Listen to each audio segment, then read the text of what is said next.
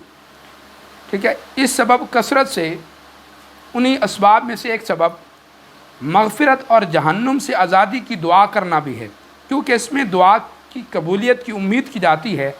مولا کائنات علی المرتضیٰ رضی اللہ تعالیٰ عنہ روایت کرتے ہیں زمین میں کوئی دن ایسا نہیں گزرتا جس میں اللہ پاک اپنے بندوں کو جہنم سے آزاد نہ فرماتا ہو، اور سب سے زیادہ عرفہ کے دن لوگوں کو جہنم سے آزاد کیا جاتا ہے۔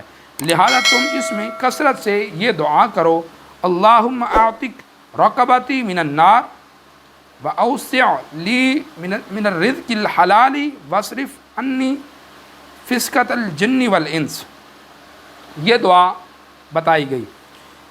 اسی طرح جو بندہ حج پہ نہیں جا سکا، حج نہیں کر سکا، وہ کیا کرے؟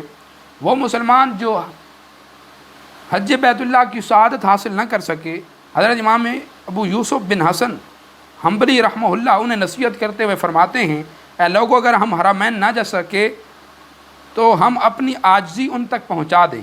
اگر ہم عرفات میں حاضر نہیں ہو سکے تو جو کچھ ہم سے چھوٹ گیا اس کی تلافی کریں۔ اگر ہم حجر اسود تک نہ پہنچ سکے تو جو پتھر دل ہیں وہی نرم ہو جائیں۔ اگر ہم مینا و عرفہ کی رات نہیں پا سکے تو نہ پانے کا افسوس یہی کر لیں کہ جو شخص آج کے دن توبہ نہیں کرے گا تو پھر کب کرے گا، اور جو شخص اس وقت میں متوجہ نہیں ہوگا اللہ رب العالمین کی طرف تو وہ کب متوجہ ہوگا، اور جو توبہ کو نہیں جانتا وہ نادان ہے، اور جو عفو درگزر کا سوال نہ کرے اس کا کوئی حصہ نہیں۔ حضرت سیدنا نبیشہ حدلی رضی اللہ تعالیٰ عنہ فرماتے کہ نبی کریم علیہ السلام نے ارشاد فرمایا، ایام تشریق کھانے پینے اور اللہ پاک کے ذکر کے ایام ہیں۔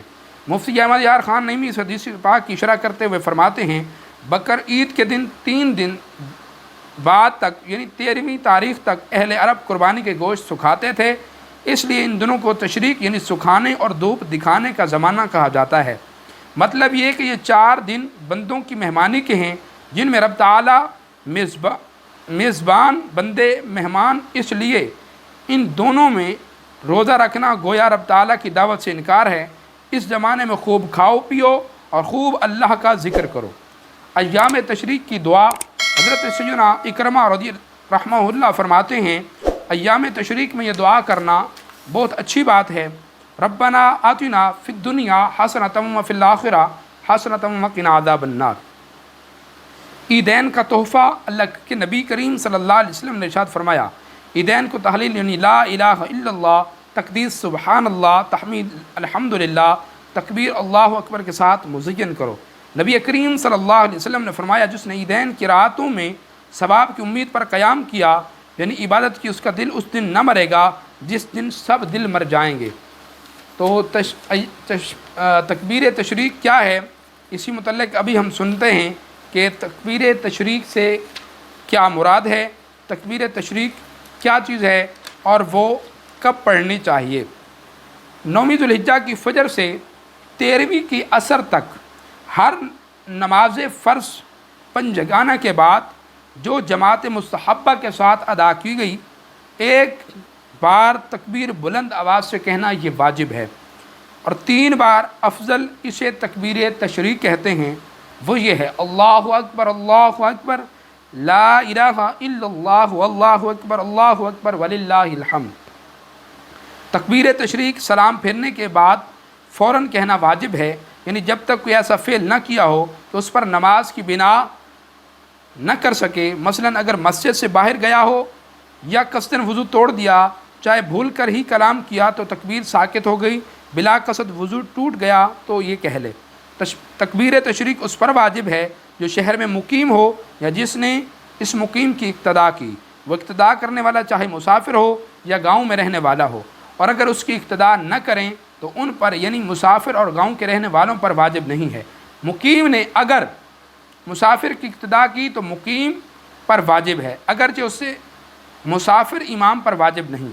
نفل سنت اور وطر کے بعد تکبیر واجب نہیں ہے، جمعہ کے بعد واجب ہے، اور نماز بقر عید کے بعد بھی کہہ لے۔ مسبوق یعنی جس کی 1 یا زائد رکعتیں فوت ہوئیں اس پر بھی تکبیر واجب ہے، مگر جب خود سلام پھیرے اس وقت کہے۔ منفرد یعنی تنہا نماز پڑھنے والے پر واجب نہیں، مگر کہہ لے، کیونکہ صاحبین کے نزدیک اس پر بھی واجب ہے۔ تو یوم عرفہ کی فضیلت ہم نے سماعت کی۔ اللہ پاک یوم عرفہ کے دن ہمیں زیادہ سے زیادہ نیکی اور عبادت میں اس کو گزارنے کی توفیق عطا فرمائے۔ آمین۔ السلام علیکم۔